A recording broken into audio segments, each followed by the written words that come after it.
It's learning to do it correctly. It's practicing it. It's okay to get things wrong, because that's how we learn, by our mistakes, and really taking advice. Learn from specialists, get a mentor, get somebody who knows, because I think if you love it, you will definitely be better at it.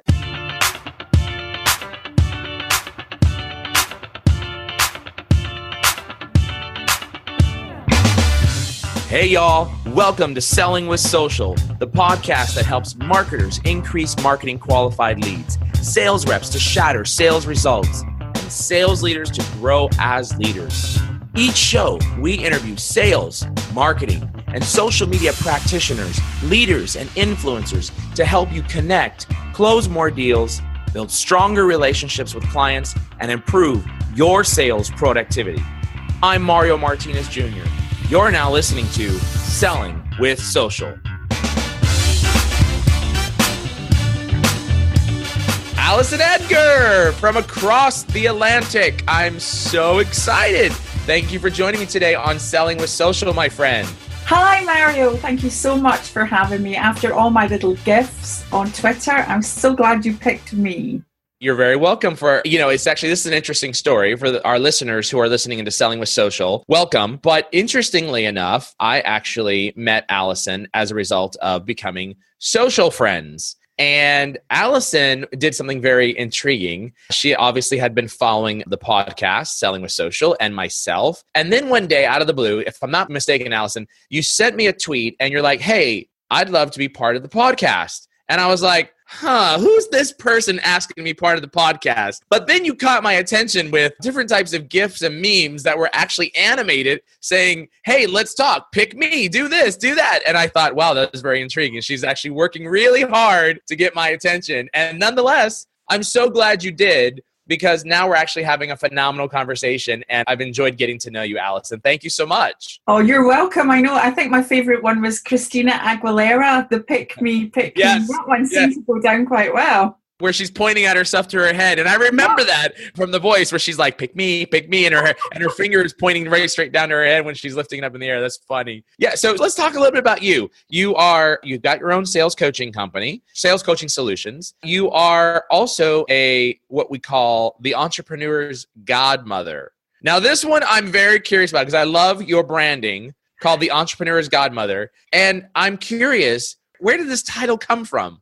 It actually came from one of my clients. So fundamentally, I set up Sales Coaching Solutions. So it works with teams. And in the UK, there used to be government funding, which would help people to pay for my services. So it was like a 50-50 match. In 2015, the government pulled the funding, and it was the ones that needed me most. So the startups, the micro businesses, and the owner-managed businesses, the ones that didn't know how to sell, really needed me. Yeah. So what I did was I created a new side of the business, and I didn't have a name for it.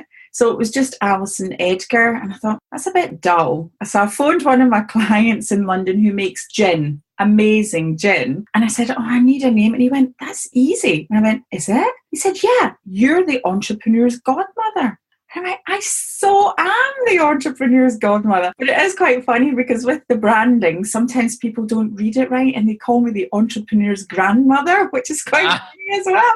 But I'll take either.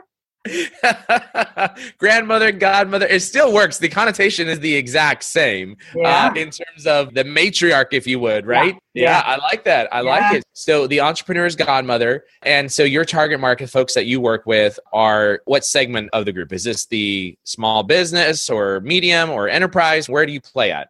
Yeah, I mean, with Sales Coaching Solutions, it tends to work with teams. So it's the top end of the SME market, but they would have a team, maybe 2, 10, 20, 30. And again, I'll work with the teams. But the ones that just really need me most are the startups, micros, and owner managed, where actually it's usually the founder that's doing the sales themselves. And you actually have a lot of background in selling from big corporate, is that right? Yeah, that's right. I come from corporate. So originally my background is hospitality management. So I worked in Cape Town, I worked in Sydney, I worked for big hospitality. And then when I came back to the UK, I met my husband and he had a normal job, Monday to Friday, 9 to 5. So I ended up working for BT in the UK. So again, really corporate trained. And that's why I think, if you look at people now who are starting businesses or looking to scale up, they are probably really good at what they do, but sales isn't their background. So that's why I feel that they need me so much and how, I can teach them so much. Yeah, gotcha. There's two things that I picked up here that I want to talk about. I want to know, why is it that the UK and the US can't figure out the common language together, English? Yeah. I love the fact that we have different terms for different things. You say SME, which I think means small, medium enterprise. Is that right? Yeah. And we say SMB for small, medium business. Now, come on. I mean, it's just this. It's a bit like that tomato thing. Exactly. You call it tomato. Same thing. Tomato. I got it. And Cape Town, I was there in Cape Town. And what's interesting is because, Cape Town is the southernmost tip of Africa. And you could walk out onto the little small piece of land out on the ocean, if you would. And it is the furthest piece of land on the continent of Africa. It is so surreal to be able to see that and experience that. And you're like, I'm standing at the bottom of the continent of Africa. Beautiful Cape Point, divine. But in saying that, I can see you and I can see the bay in the background. I love the Bay Area. I love California. I think I was born a California girl. That's my spiritual home. I just don't live there. I love it. All right. Well, we won't go into singing California Girl, but thank you so much. That's good. Well, listen, you are actually on the cusp of actually releasing your first book, if I'm not mistaken. I think it's going to be coming out in less than 90 days, as I understand. Is that right? I am. I'm actually having palpitations about this, Mario. I think it's one of the most nerve-wracking things I've ever done. And I think I can imagine how musicians feel when they release their songs to the world, because there is this dread that what happens if people don't like it? And, so far people that have read it have loved it. But I think, you really put yourself out there as a thought leader, but you put your head above the parapet for criticism. So it's really nerve-wracking, but I'm excited. Never thought I would ever write a book. Never. Well, that's very exciting. You're definitely about 1 year ahead of where I want to be and or need to be with my book. So the name of the book, I think, is called Secrets of Successful Sales. Is that going to be the final name? Are we sure? Or it's the... Yeah. I mean, maybe you should tell them why we say, is that the final name? Because we literally have just changed it over the last 3 or 4 weeks. And the working title was Selling is Not Swearing. And the reason for that is if I go into a room and someone says, what is it you do? And I go, I'm a sales trainer, or I'm in sales, they grimace and crumple on the floor in the UK. Whereas I could use the F word and people don't blink an eyelid. So that was the original working title. But the publisher felt it was a bit negative. So it's now Secrets of Successful Sales. Okay, so tell me a little bit about what inspired you to write Secrets of Successful Sales. Because there's a lot of sales books that are out there, and I want to get into what makes this one different, but what inspired you to write this particular book? So for me, I created the methodology that I use. I call it the 4 key pillar areas of sales. I was never destined to be an entrepreneur. I was never destined to set up a sales training company. I just always thought I would be in sales for the rest of my life. And it wasn't until I firmly believed to sell something to its maximum, you must believe in it and be 100% behind it. And the company I worked for had gone through decline in one of their markets. And I thought, I can't do this anymore. And that's when I decided to set up the company. So when I tried to put the methodology together, I thought, well, what am I going to teach? What do people need to learn to be successful at sales? And what I did was I was always a top performer. So I'd won the prizes, the trip to Disney, the car, the this, the that. And there was a peer group of us that I was competing against all the time. And I thought, well, there's other people who are out there in the company and they do one, miss one, do one, miss one. What do the top performers, what do we do differently to everyone else? So I looked at behaviors. So again, I'm a DISC practitioner. So around behaviors, like signs, they sell to like. It's easy to sell to people like you. But as top performers, we always adapted so we could sell to everyone. Sales is a process. And again, that's one thing in corporate sales, your process sales driven to death, or not quite, but small businesses had never experienced the sales process. So it was focusing on that, and obviously the customer process, because again, as a small business owner, they didn't understand. And then sales strategy. And this is where I think I was really drawn to you, Mario, and the things around social selling. Because one of the things I say, people talk about cold calling. Is it alive? Is it dead? And my response is, it's not 1984. We have other ways and other tools that we don't have to just, pick up the phone, cold. We know who the gatekeeper is. We know who the decision maker is. And again, teaching people that. But the fourth pillar is the part that really in the SME or SMB community that I think was imperative is confidence. And the number of people who I meet, again, around entrepreneurism who say, I'm not confident to sell. I'm going to get someone to do it for me. And, I'm not confident. But the reason they're not confident is they don't understand behaviours. They don't know sales process, and they do not have a sales strategy, and they're fumbling around in the dark. So for me, it was like, well, not on my watch. And it's what I teach. Literally, it's what's in my online courses. It's what's on my day-to-day teaching when I'm with companies. But the reason I decided to put it into a book was A, it's affordable for everyone to access that information. And B, it's got a wider reach. So that was why I decided to put the book together. It was really hard. So I'm dyslexic. I left school at 16. So anything around the verbal word, I adore. I adore people. I adore speaking. And obviously in sales, I adore listening. But the written word it was so hard to put the book together. And what literally near the end of the book, my sales and marketing manager and I had to talk, she had to type, we had to rework. So again, I'm just hoping that people like the book and like what I teach. So you're really dyslexic, or are you actually just saying that you think you are? No, I've been tested. Wow. I always knew I was different, but I didn't know why. Yeah, this is interesting. So even with dyslexia, you were able to actually get the book going.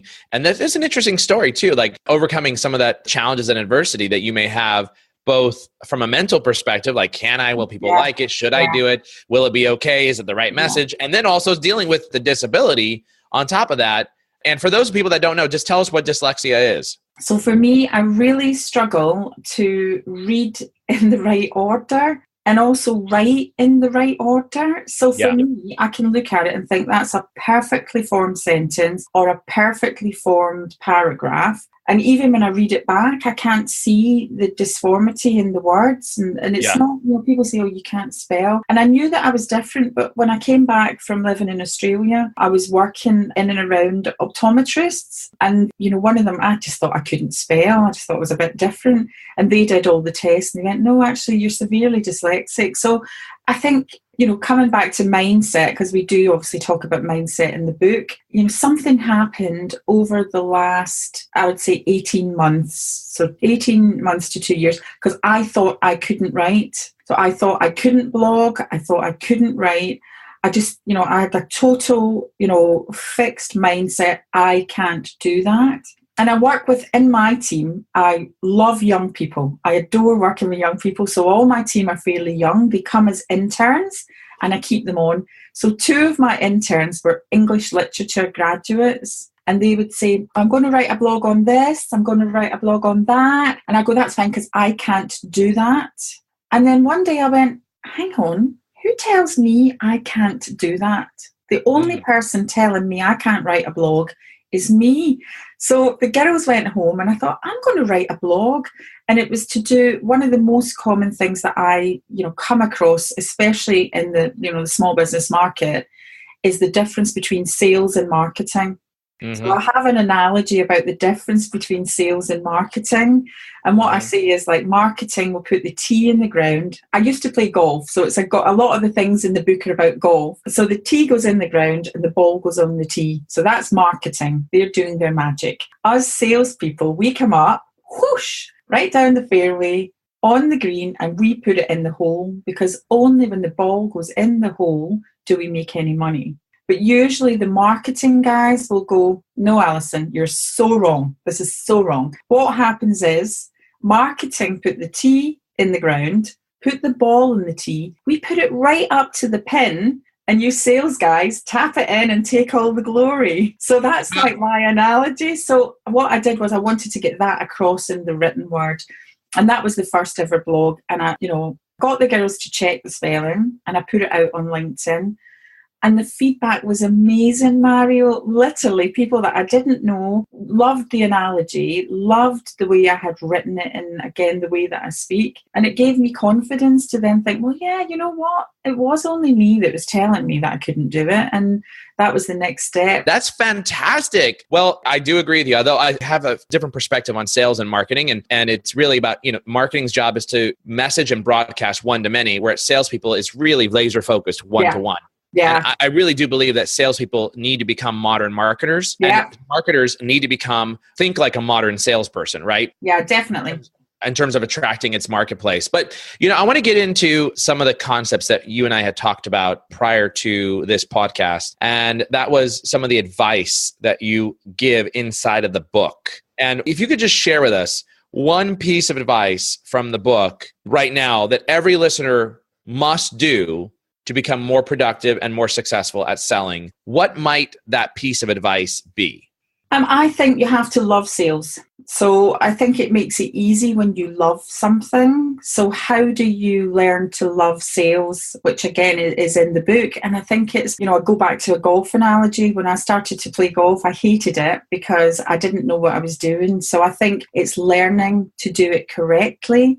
It's practicing it. It's okay to get things wrong, because that's how we learn, by our mistakes, and really taking advice. Learn from specialists, get a mentor, get somebody who knows, because I think if you love it, you will definitely be better at it. Okay. And if you think about in the book, I, of course, have not read all the details. I've just heard the great things that are going to be forthcoming from the book. Thinking about the concepts that you teach inside the book, what are 3 things that you want sales and marketing community to walk away with? So make time for sales. So I think using technology that's out there, things like Trello, to be able to manage your time better. Because again, another common thing that I hear is people go, I don't really have time to sell. If you don't sell, that you don't have a business. The other thing, again, it's not 1984. We have things like LinkedIn, which are available. You look at how we met on Twitter. And again, if you're looking to target people, engage with them. Don't just broadcast out. Have conversations, retweet back, use social media to build those relationships. The other thing is make sure you take it off of social media to build the relationship. So again, I think that's probably the third point. And I'll give you an example. So via LinkedIn, somebody had viewed my profile and they were based in Kuwait. And again, I'm quite curious as to find out why someone in Kuwait viewed my profile. So I sent a LinkedIn request and sent a message, and it turns out they were looking to run the first event in the Middle East of its kind, teaching entrepreneurism and sales. So again, we engaged on social media, but as soon as we got to the point that there was potentially something there, a nice open question to find out, how we can communicate not on social media to be able to build the relationship. And that's exactly what happened. And I was in Kuwait running the first event in the Middle East of its kind. Wow. Congratulations. So make more time for sales, become better time managers of their own time. And actually, we have 2 podcasts that we did, one with Shannon Gregg and the other one with Jill Conrath, that are all about making more time for sales.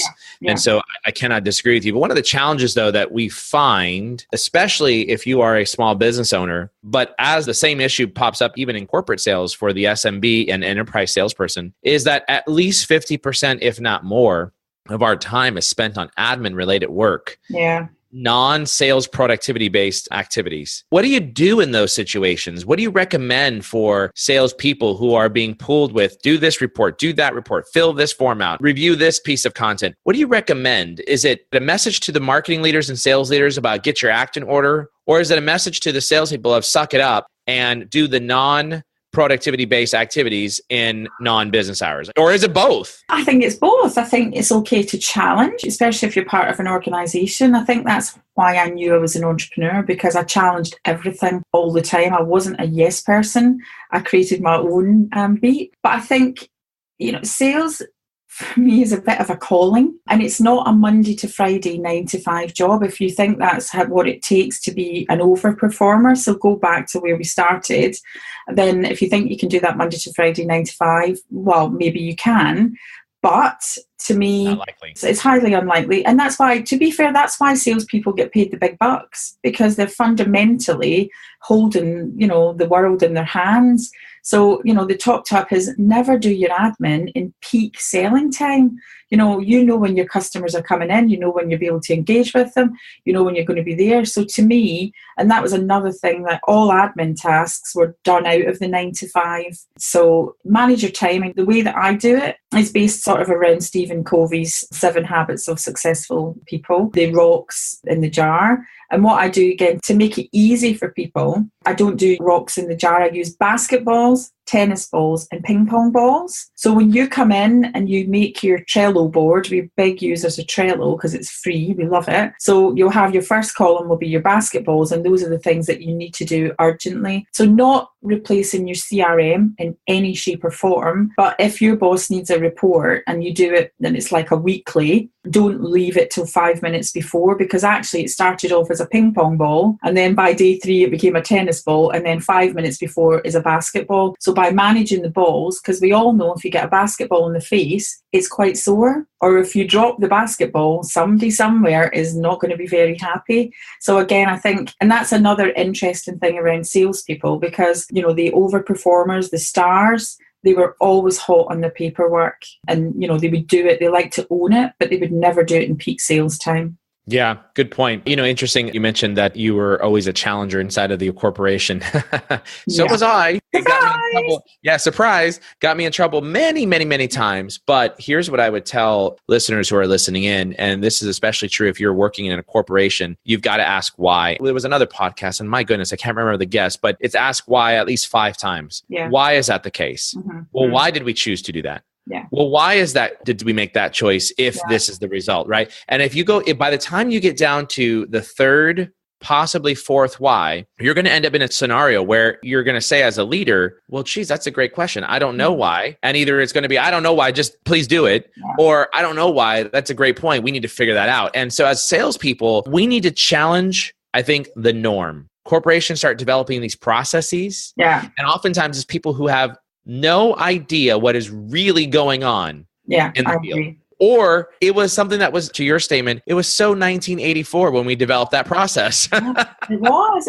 And it's not 1984. I mean, I think another thing on that, again, entrepreneurship is a big thing now. They're actually encouraging people within big organizations to think like small business owners. Yeah. And for me, the underlying message in everything I teach, that I genuinely believe when it's delivered correctly, that sales and customer service is exactly the same thing. So that is my motto. I have it everywhere, all over the book, all over slides. It's everywhere. And I think for me, I look back, and at the time when the company I worked for was going through massive change and they were starting to sell websites, I feel like I'm really old now. They started to sell websites. Who does that? And they were rubbish. They were just awful. They looked awful. Again, I'm dyslexic, and even I could pick up the grammar was wrong in there. So there must have been something really obvious. And I challenged my manager, and he's like, no, that's just how it happens. And I'm like, no. So I went to the area manager. So I ended up at CEO level. I don't hang around, because ultimately, when things go wrong in corporations, it affects the customer. And if you really believe that sales and customer service is the same, you will fight for your customer. And that's why I think you have to challenge as well. Yeah, that's a great point. So I say 2 things, and that is hashtag don't do normal, right? And so if this is just the way we've always done it, when you hear that every time I worked for an organization where this is just the way we do it. This is the way we've always done it. It was like, what's the fingernails on a chalkboard? Yeah. Right? And it's just like, oh my gosh, just because you always did it that way doesn't mean that we need to do it that way. There's a better way, right? Definitely not. And we as salespeople have got to become more bold in pushing leaders to get out of their comfort zone and force change. Because here is one thing that I know that has happened. And Alison, I know you would agree with me because you alluded to it earlier. The one thing that is constant is that fact that the customer has changed. Yeah, definitely. Completely. And what I mean by that they've changed is that they've changed the game on sales. Mm-hmm. The power of knowledge is in the hands of the customers. It's no longer we get to bring in our peachy folder or, a product. I don't even know if companies still even print product marketing slicks to hand out in a face-to-face meeting. Like that's almost gone. Yeah, save a tree, 1984. But the point is that we don't walk in with information now to equip the buyer with that. They've already done their research. Yeah, they've done the research. So if we have processes and procedures, and for all of my listeners, even those that are sales leaders, you need to ask yourself, why are we doing it this way? And then ask why 4 more times to whatever the answer is. Why? And by the 5th why, I will tell you, just like I was talking about this in the last podcast, when your children, age 2 to 5, maybe 7, why? Why, daddy? But why? Yeah. Well, why, daddy? But why? Right?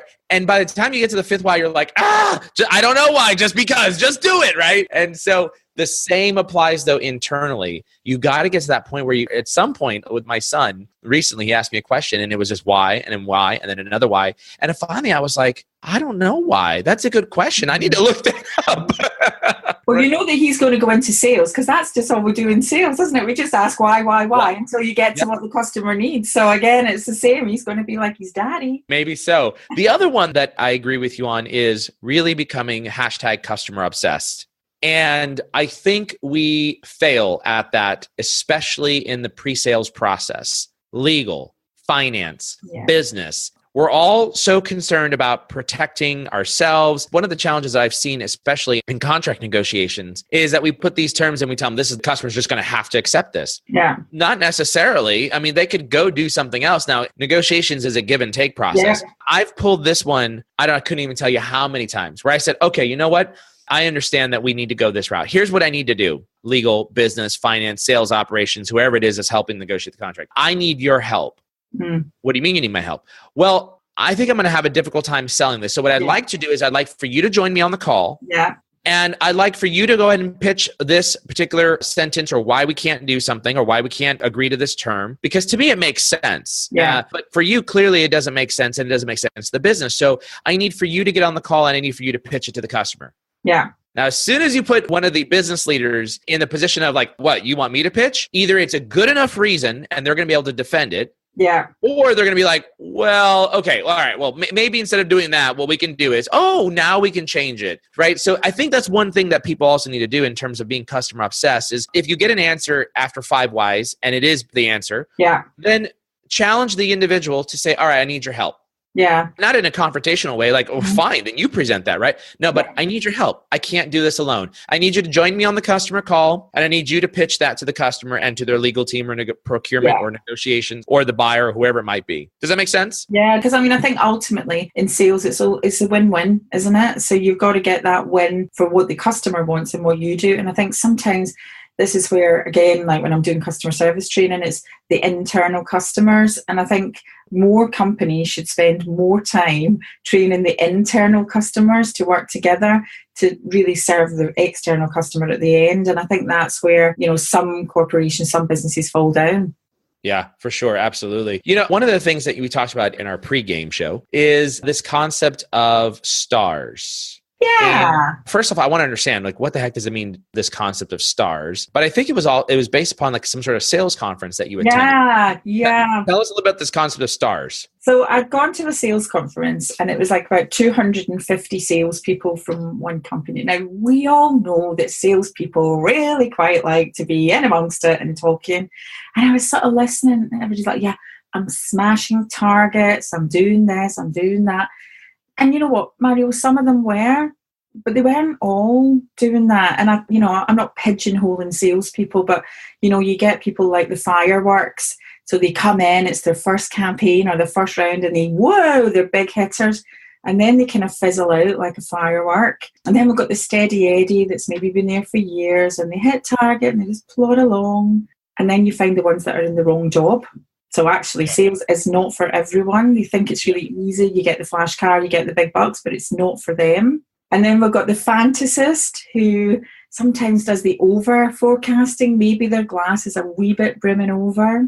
Then we've got the desperate ones who, again, this is things I've seen in real life scenarios, when people get desperate, they say things and they do things that they really shouldn't be doing. And this is where, again, pushy sales, becomes quite prevalent. And then we've got the complainers. They're the ones, it's never their fault. It's always the manager or the company or the customer. So to me, like, all these people were in the room. And then as I walked around, I went, there's the stars. There are the stars. And again, this is what I based kind of the methodology on. So the stars will always stay positive. No matter whether their goalposts have changed, you never hear them moan.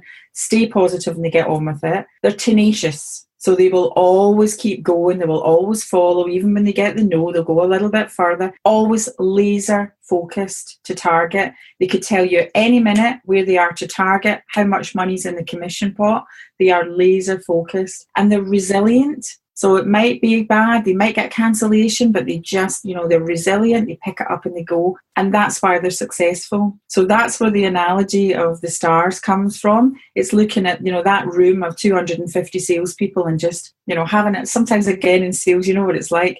It's not about the listening and the gift of the gab. It's about the observation and just listening to what people are saying and doing. And that's how I came up with the methodology. Gotcha. So you're saying then that following what the stars do, the stars of sales, that those individuals who follow, being more tenacious, being more disciplined, being more focused, some of the things that I heard you say, that we too then, by implementing those disciplines, that we can then become more successful. Is that what I'm hearing you say?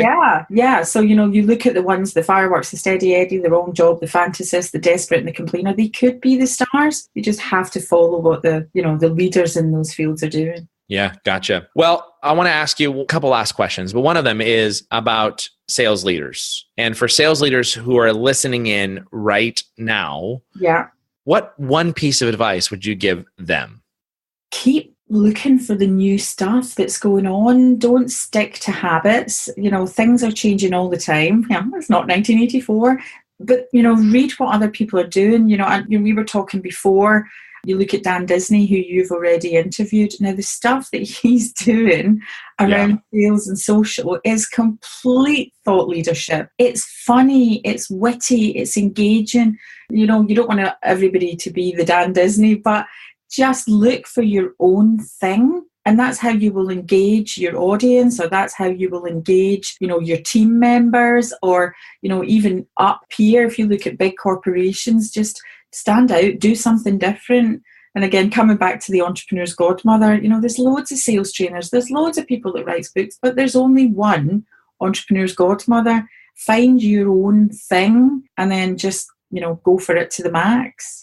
Yeah, I think a great example, you mentioned this earlier about leveraging social. It's not 1984. I like that. Yeah. And I'll give you a real life example. So I am trying to penetrate a Fortune 100 company. Yeah. And one of the presidents of the organization was interviewed, and they were interviewed as it relates to topic on leadership. And so I took that post and I published that post tagging that individual, knowing that that person's socially engaged, because I can see that their feed, that they are actually engaged on social. And then, and this is a strategy that I would encourage salespeople to use. Definitely. You ask for help internally to amplify that message so that you can capture the attention of the individual. Yeah. And so how do you ask for help? You click on the post once you've created it. You click on the little three dots in the upper right-hand corner of the actual status post on LinkedIn or on Twitter. And you say, share link or copy link to post. And you take that and send it off to your sales team, your sales director, your sales vice president,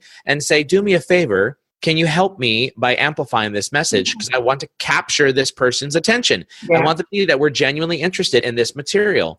And so that's what we do. That's what I did. Turns out the individual engaged on the message. And then I turned around and this morning, they connected with me on LinkedIn. So now we have step one of the engagement process. And so I think this is interesting because the methodology that I just outlined is a methodology that a lot of salespeople don't think about. Wait a minute. I work for an organization with 10,000 salespeople. Could I not get 20 of them to help me with amplifying a specific message? Yeah, definitely. Right? And we help each other out and do those types of things. So those are some of the critical things I think that salespeople need to start thinking about. When I say think like a marketer, become a modern salesperson, that's what I'm talking about. Marketers are thinking about how could I amplify the brand and the message? Yeah. Well, why shouldn't salespeople think that way? Yeah, definitely. And I think it's thinking outside the box. I mean, for me, for example, because my target market isn't Fortune 100, it's small businesses. So I call it connecting with the mover and shaker. So in the UK, we've got an organisation called Enterprise Nation. And what it is, it's like a real sort of a hub that really engage. So the founder is a lady called Emma Jones, and she's an MBE and she works for the Cabinet Office. Yep. She was my mover and shaker. But again, a bit like you, how do I get a hold of her? Well, you check her social. Where does she engage? She's not big on LinkedIn. She's not big on Facebook, but she is big on Twitter. So again, by retweeting, and then she puts out where she's going to be. So again, you're not going to be like the stalker. But if I'm in London, there's an event and I know that she's going to be there. Am I going to invest in a train ticket? Yeah.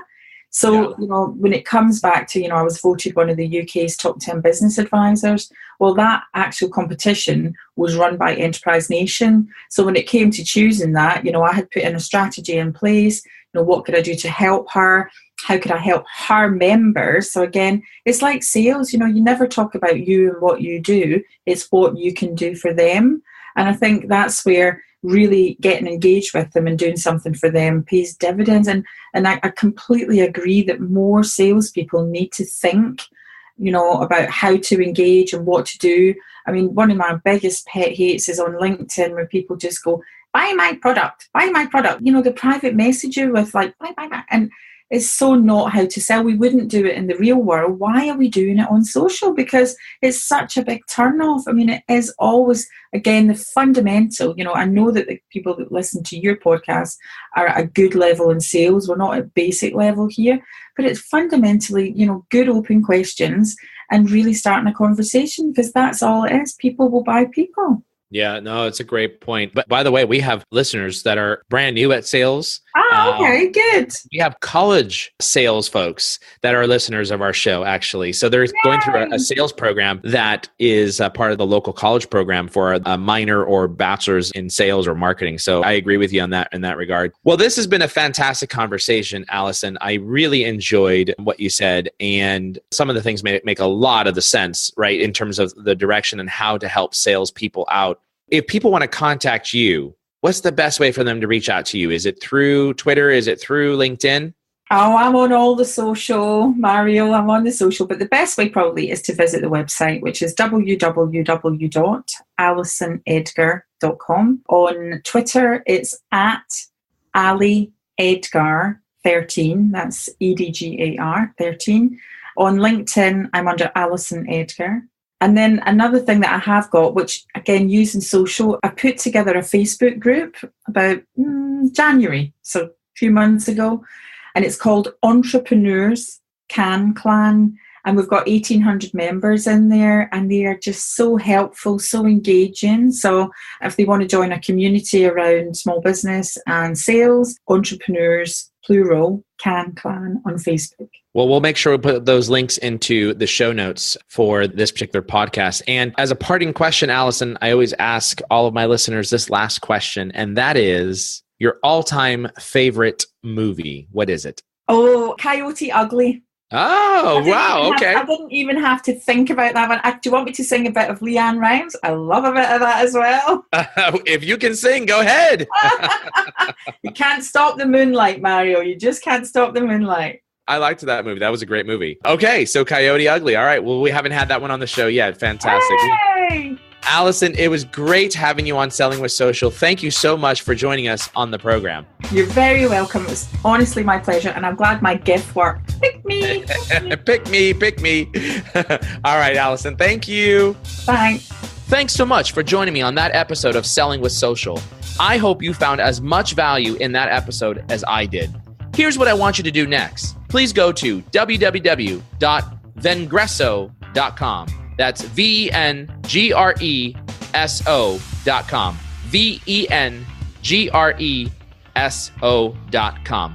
And make sure that you get access to our content. We've got the latest and greatest in digital sales, sales training, content marketing, and social selling strategies that are going to help you grow your sales pipeline.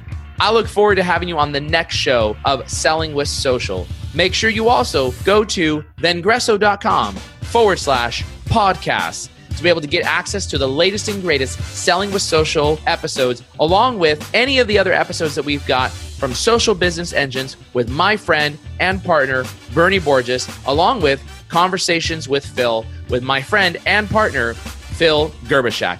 Thanks again for joining on Selling with Social.